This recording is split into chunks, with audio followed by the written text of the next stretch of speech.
RKO, the infamous NWO. Back with another video doing my review of WWE Monday Night Raw August.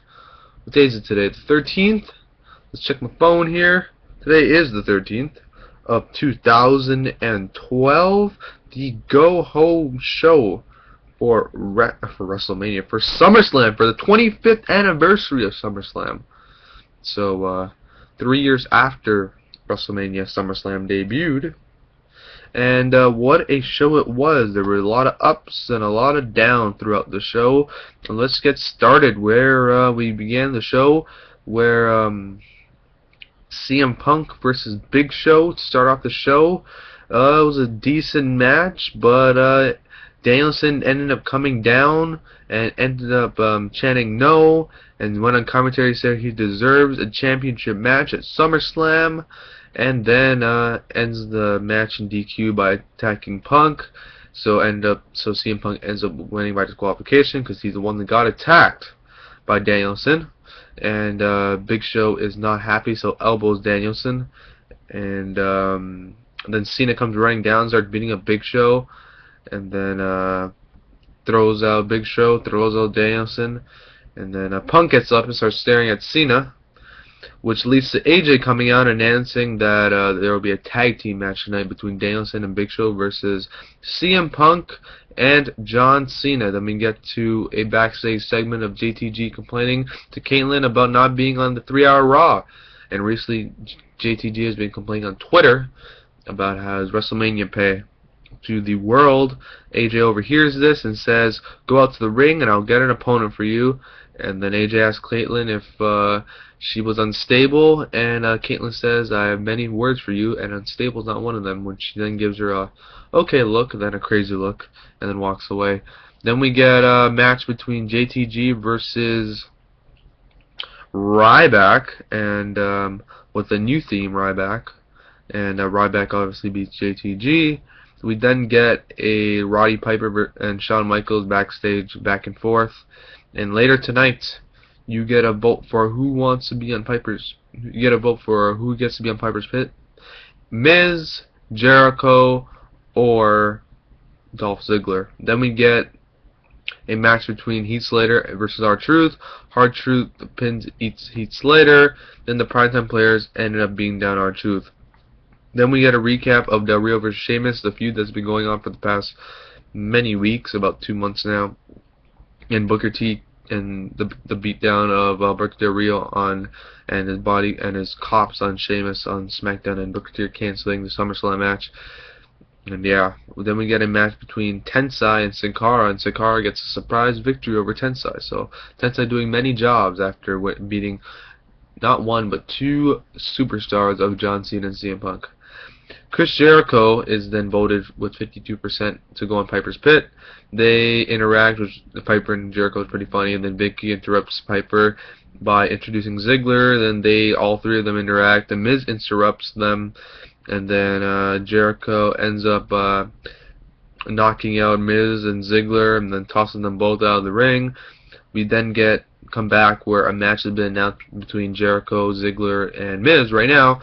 And this was a pretty good, entertaining match. We got Ziggler and Miz going at it. We got Jericho and Miz going at it. We got Ziggler and Jericho going at it. So we got a lot of singles, quick singles matches pretty much throughout this whole match,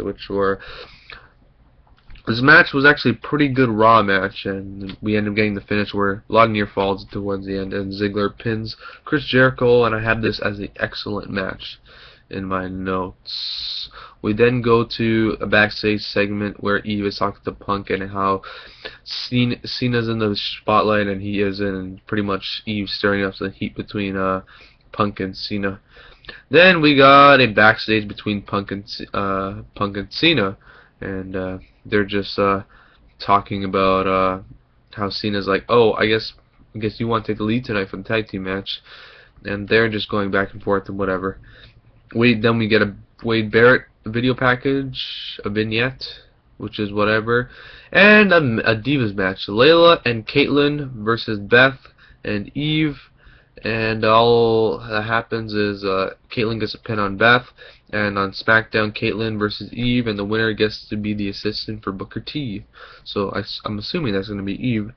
That match was whatever. Then we get a Lesnar vs Triple H video package, which will probably be played before the SummerSlam match, and an adding towards the end where we got the main event on Raw, the contract signing that will take place later.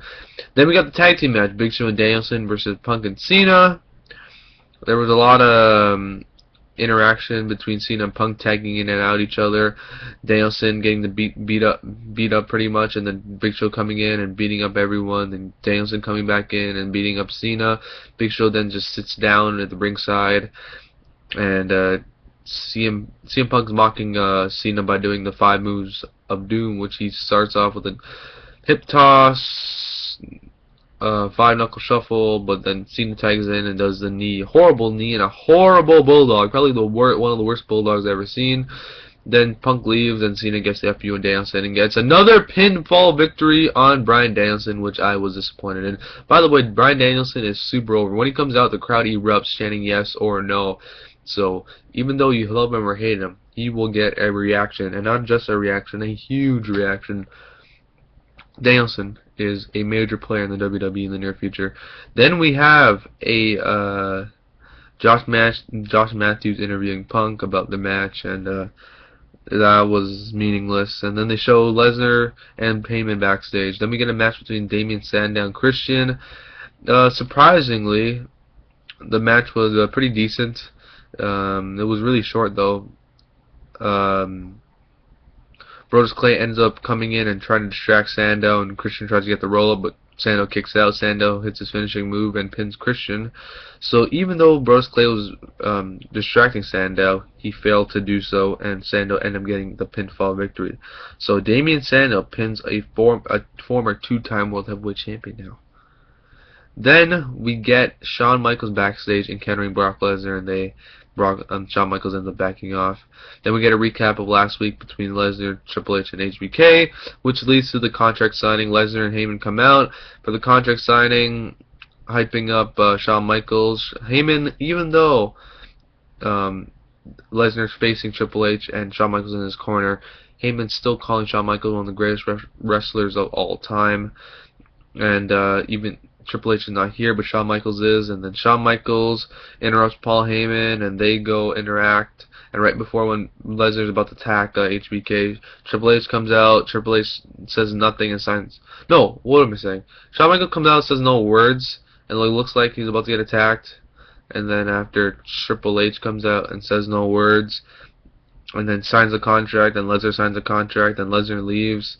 And then we go, and then it was like 15 minutes before Raw's over, and then it was like, why did they do that for? We have 15 minutes left. But it leads in later, where we get touts from people about Booker T's decision about canceling the main event for, well, not the main event, the World Heavyweight Championship match for SummerSlam, but we'll get that match announced on SmackDown. We get HBK talking about Triple H, HBK talking to Triple H about Lesnar backstage. Yeah, that's what it was. Then we get a bunch of video packages of the Sheamus thing and the what happened in the tag match. And then we got Josh Matthews interviewing Big Show, and while he's interviewing Big Show, we hear a huge car crash. And Josh Matthews runs there, and the cameraman runs there, and then you see Paul Heyman and Shawn Michaels arguing because they got into a car crash. And then all of a sudden Brock Lesnar comes, pulls Shawn Michaels out of the car, the camera cuts, and then you hear Shawn Michaels getting beaten down by Brock Lesnar. We come back from commercial break. The windshield is broken. The car is, and then we cut back to the stage where Paul Heyman comes out. Brock Lesnar is carrying Shawn Michaels on his shoulders, the fireman's carry, goes in the ring, gives him an F5, Triple H runs down, Lesnar nearly escapes, and that has how Raw ended. Overall, Raw was not that great of a show. The triple threat match was excellent, tag team match was okay, the ending of the show was pretty good, but overall was just a whatever go-home show. It wasn't that epic, but the ending segment probably sold some buys for the SummerSlam pay-per-view, and hopefully it does good. But the way they could have booked this could have been so much better than what it was. But what are you gonna do? That's WWE for you. Overall, it was a decent show. And for those that are still watching, I will be doing a live reaction to SummerSlam this Sunday, because I usually have, it's my second year throwing my SummerSlam party, and I'll be recording live reactions through my HD camera. So check out for that on Monday morning, most likely, or Monday afternoon, and of next week for my live reactions, because it'll take me a while to edit all the footage after I get it. But that is my review for Monday Night Raw. I'll be doing my predictions for SummerSlam later in the week, and the podcast tomorrow, obviously, like always. So thank you for watching. Hope you enjoyed. That is all.